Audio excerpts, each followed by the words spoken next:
Tere hommikust ja oleme jõudnud päeva kiidasse 3:37 ja siin Jumal Krishna vastab Arjuna küsimusele, eelmise versi küsimusele, ehk siis miks inimesed mõnikord käituvad patuselt ja isegi tahtmatult patuselt mõnikord. Ja Jumal vastab siin niimoodi, et on selline eluroom, rõõm või seksuaalne iha või viha selle tõttu Arjun, mis sünnib siis kontaktist kirgliku materiaalse loomusega, kui hing satub materiaalse maailma.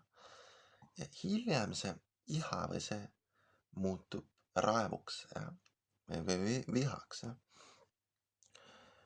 Ja ta on selline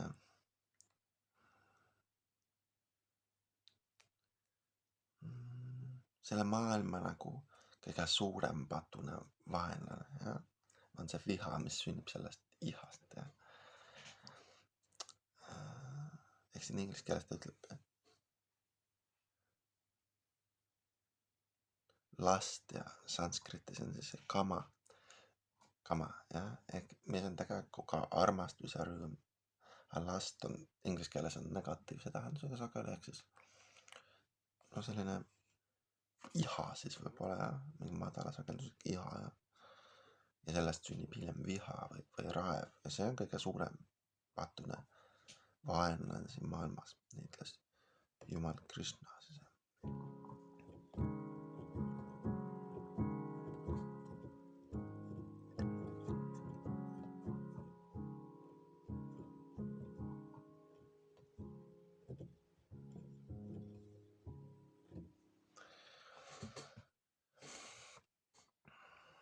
Kui elusolend satub kontakti materiaalse loominguga, tema igavikuline armastus Krishna suunas muutub kireks, selleks ihaks, mida seostatakse siis selle kirgliku loomusega siin maailmas. Ehk teisisõnu, armastustunnetus Jumala suhtes, tunne armastus Jumala suhtes muutub siis kireks või rõõmuks või selliseks ja ihaks. Nii nagu kui piim puutub kokku selle hapukoorega, siis ta muutub jogurtiks midagi sellist. Et jällegi, ja kui see iha või see seksuaalne iha või see on rahuldamata, siis see muutub raevuks ja raev muutub illusiooniks. Ja selline inimene elab edaspidi illusioonis nagu materiaalses maailmas. Seetõttu on see iha on suurim vaenlane sellele elusolendile. Elusolendi suurim vaenlane, ja on iha on siis ainus, mis paneb elusolendi niimoodi käituma, et ta jääb sellise materiaalse maailma kinni ja lõksu. Raev on see, mis tekib sellest sellisest illusiooni kütkes olemisest.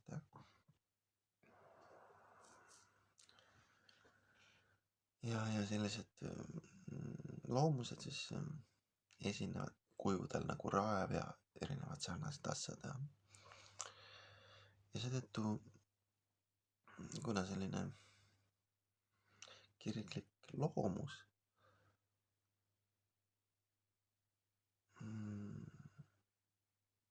kui selline kirglik loomus selle asemel, et madaldada seda siis mitteteadmises, ignorantsusesse, kui seda tõsta headusesse,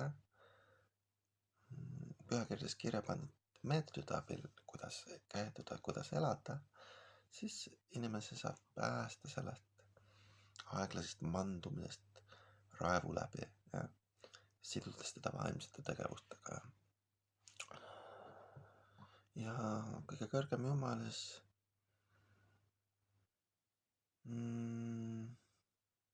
laienes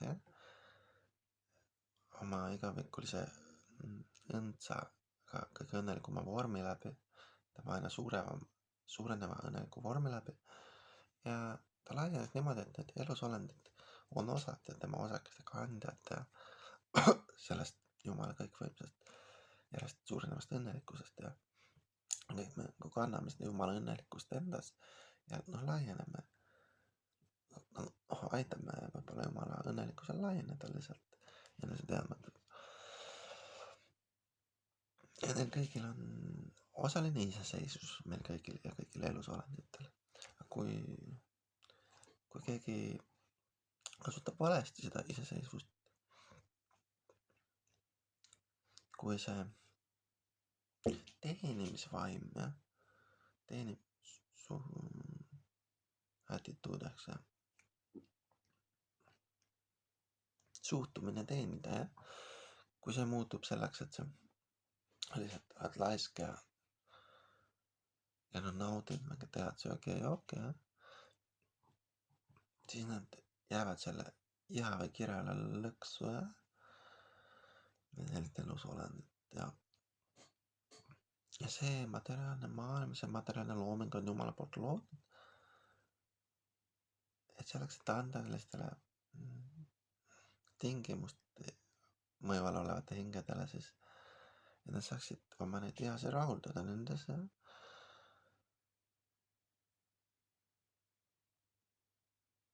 aga kui siis nagu selline elusolend ei saa aru nendest tegevustest, siis nad hakkavad küsima oma tõelise olukorra kohta, eks oma hinge suhtes Jumala suhtes ja selles taas.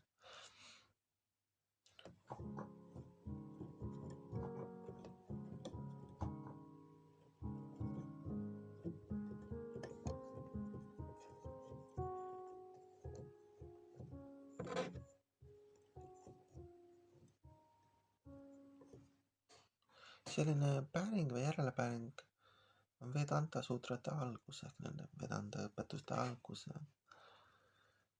ja seal sees on niimoodi öeldud, et Adhato Brahma Jinnasa, keegi peaks küsima Jumala kohta keegi peaks Jumalat küsimusi küsima, inimene peaks Jumalat küsimusi küsima ja Jumalat defineeritakse siis Srimad Bhagavatami pühakirjas niimoodi,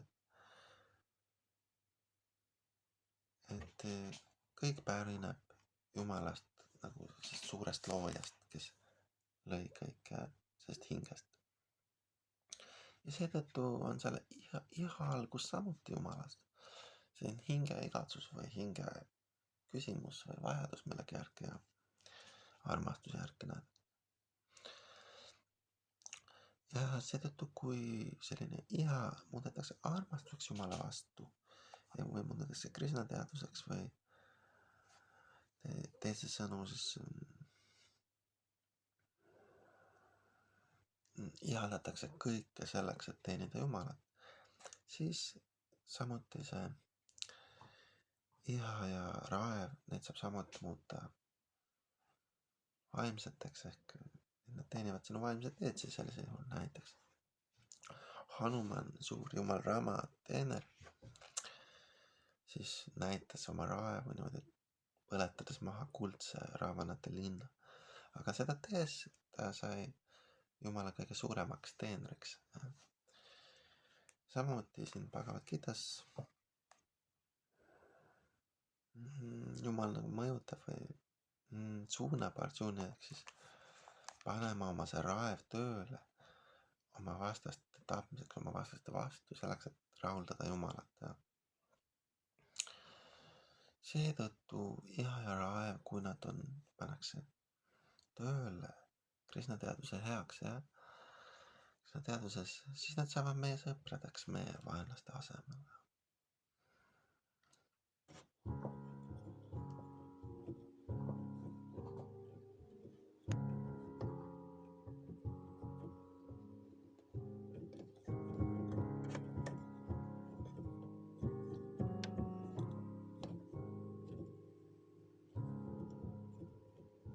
See oli siis Bhagavad Gita 3.37 ja